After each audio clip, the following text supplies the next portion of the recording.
changed after making black friends. Marvin. See if Marvin can make a banana split for me. You fucking cunt.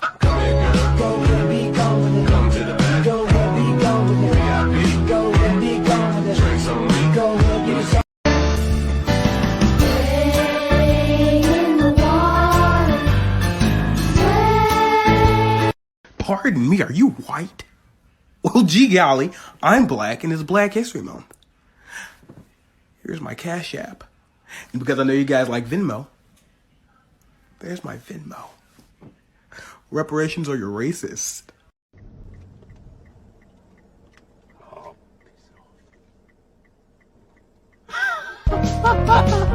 Another satisfying racial moment.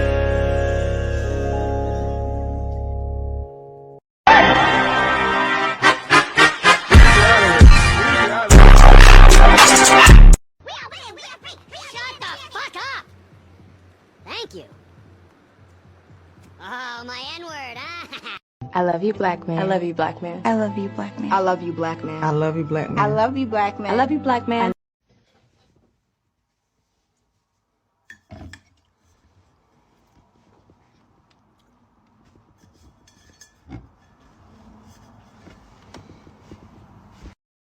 Who was I in my past life? Okay, whatever you say. You already know what month it is. And I'm adopted. So I'm the only brother around to celebrate. So my sister decided to cook me up some good food. We're gonna try it. Why don't you put a little bit of extra seasoning in there for the month? For the whole month? Yes, don't talk back.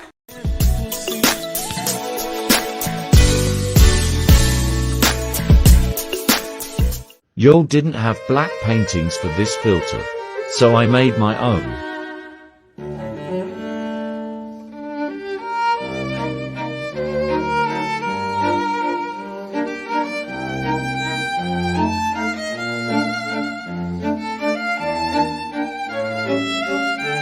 David Blaine, Holyfield, I got magic in these hands. And they're fucking bucks. I ain't like these other battle rappers. They talk too much. Saying I can't use the N-word in this battle. I just call you. Another satisfying racial moment. They can't be deadass.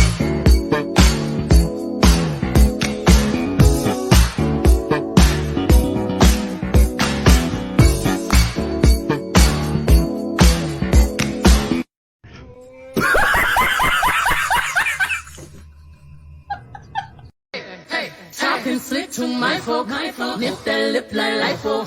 Hear 'em swarming right, bees is known to bite. Now here we come on my throne, sitting high. Follow my parade, black parade. I've been sleeping in a cardboard box, spending every dollar at the liquor shop. And even though I know I haven't got a lot, I'll try to give you love until the day you drop. Now this is quite interesting. So we have some new movies with black leads that Netflix came out and made a trailer for in Black History Month. Some of those include John Boyega and Tiana Paris and Jamie Foxx. They're going to be in a movie called Who Cloned Tyrone, which will essentially be about a government conspiracy on an organization cloning Tyrone. Not sure what that means, but that's pretty funny, and I'm looking forward to that. Then there is Day Job, where Jamie Foxx will be a pool cleaner who on his part-time is killing vampires, so aka Blade. So Jamie Foxx the vampire hunter, which is actually quite interesting. This is what we want, the sci-fi type stuff.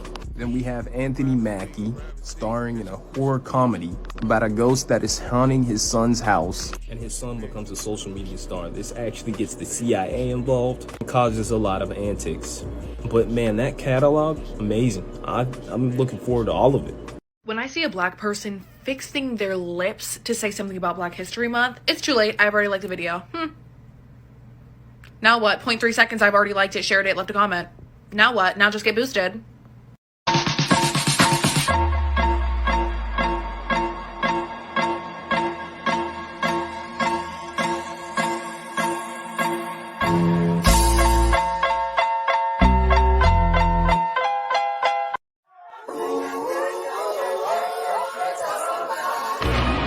This is America.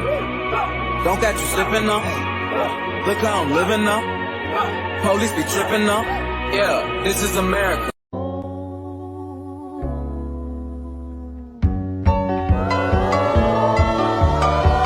Wishing people a happy Black People Month on live.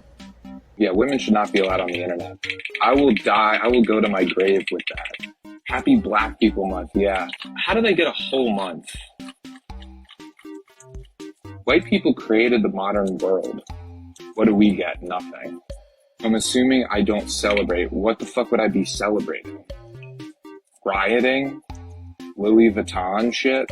Like designer bullshit? Rap music? Happy Black People Month. What? What? Damn right, let's go, Martin Luther King! Happy Black People Month to you too. Happy Black People Month. That's funny.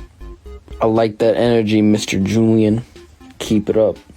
Do I celebrate Black History Month? Yeah, I mean, it's part of American culture right now, you know? Julie is definitely a rare type of person, I just gotta say that.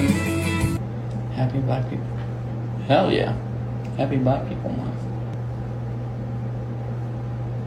I'm not gonna lie, I don't know who Erica Jane is. I'll have to look it up, but I don't, like...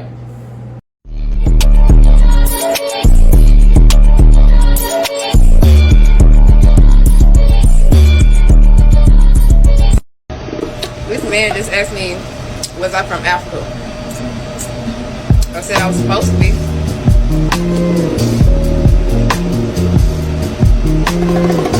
It's 1943 in the Jim Crow era. Since the emancipation of enslaved people, everything was done to keep African Americans as second-class citizens. Being a person of color meant you were blocked from voting, education, jobs, owning property. You couldn't share schools, restrooms, water fountains, doors, and you couldn't sit at the front of the bus. But it's a normal day for Rosa Parks, and she gets on a bus driven by one Mr. Blake. Now, one of Mr. Blake's favorite things to do was to have black people pay at the front of the bus, then make them get out of the bus and walk to the back door to get in. But he especially loved to drive off without letting them get back on. He was a horrible man. Rosa stepped on and paid, but when he told her to get out of the bus and go get in at the back, she did not want to. He told her she would and put his hands on her. There was an altercation and he threw her from the bus. Rosa avoided Mr. Blake's bus from then on. Fast forward to 1955. Rosa gets on a bus and sits in the middle. It gets full and one white man is left without a seat. A black passenger is gonna have to give up theirs. And to Rosa's absolute horror, she sees Mr. Blake coming down the aisle towards her. She hadn't noticed it was his bus. He tells her entire row to get up because it's not just one person who needs to give up their seat,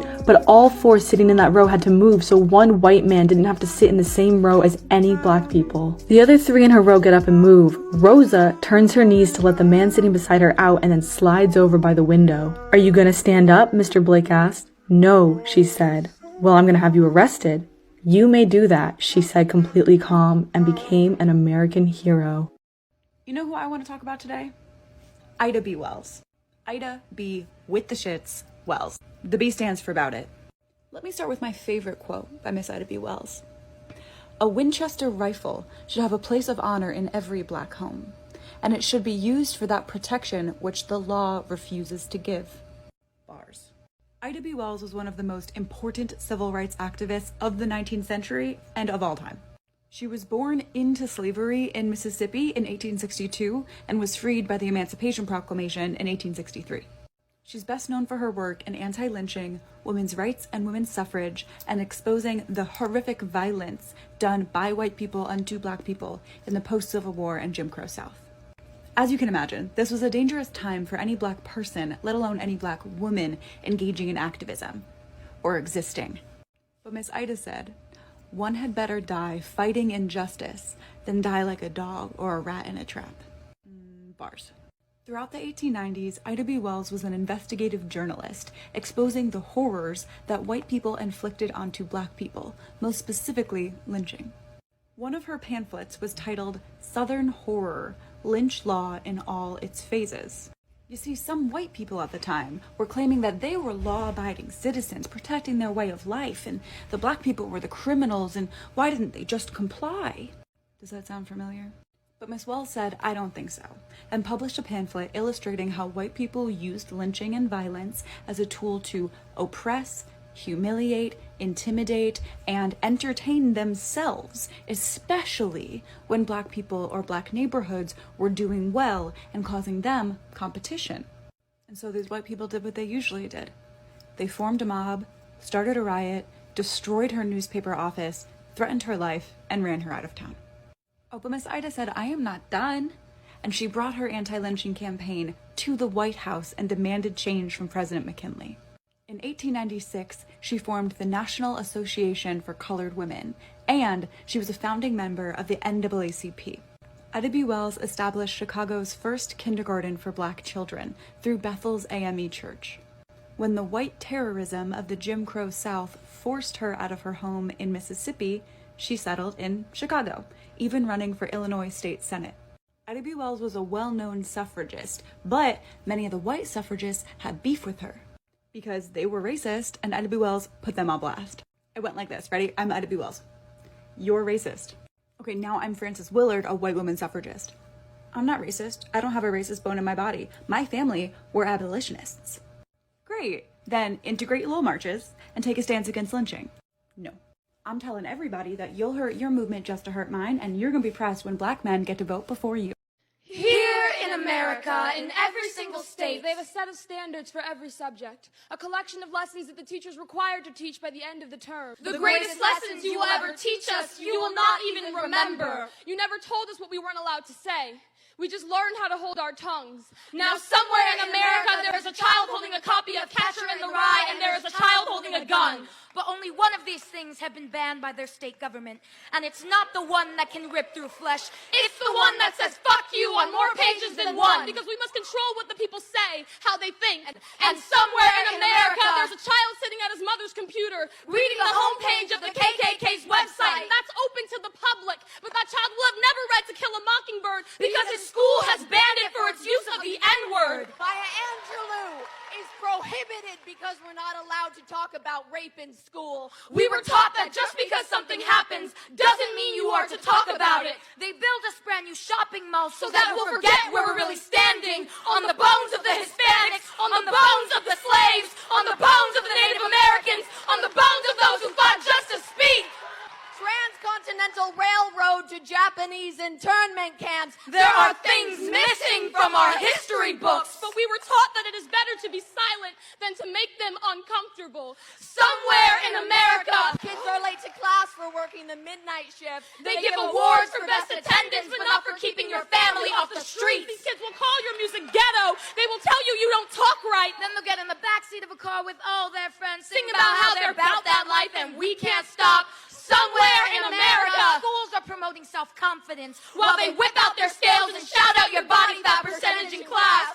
Where the heftier girls are hiding away, and the slim-fit beauties can't help but giggle with pride. The preppy kids go thrift shopping because they think it sounds real fun. But we go because that's all we've got money for. Because Mama works for the city. Mama only gets paid once a month. Somewhere in America, a girl's getting felt up by a grown man on the subway. She's still in her school uniform, and that's part of the appeal. It's hard to run in knee socks and Mary Janes, and all her male teachers know it too. Coaches cover up star players raping freshmen after the dance. Women are killed for rejecting dates. But God forbid I bring my girlfriend to prom. A girl is blackout drunk at the after party. Take a picture before her wounds wake her. How many pixels is your sanity worth? What's a 4.0 to a cold jury? What'd you learn in class today? Don't walk fast. Don't speak loud. Keep your hands to yourself. Keep your head down. Keep your eyes on your own paper. If you don't know the answer, fill in C. Always wear earbuds when you ride the bus alone. If you feel like someone's following you, pretend you're on the phone. A teacher never fails. Only you do.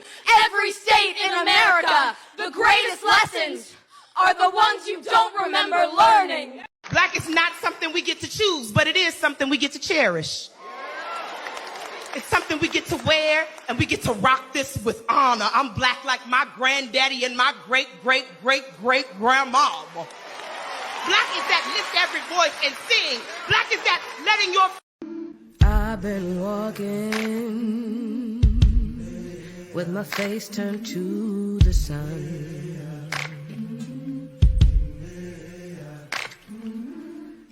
on my shoulders,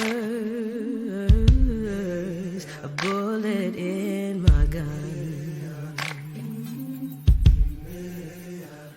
Oh, I got eyes in the back of my head, just in case I have to run. I do what I can when I can, while I can for my people. While the clouds roll back and the stars fill the night.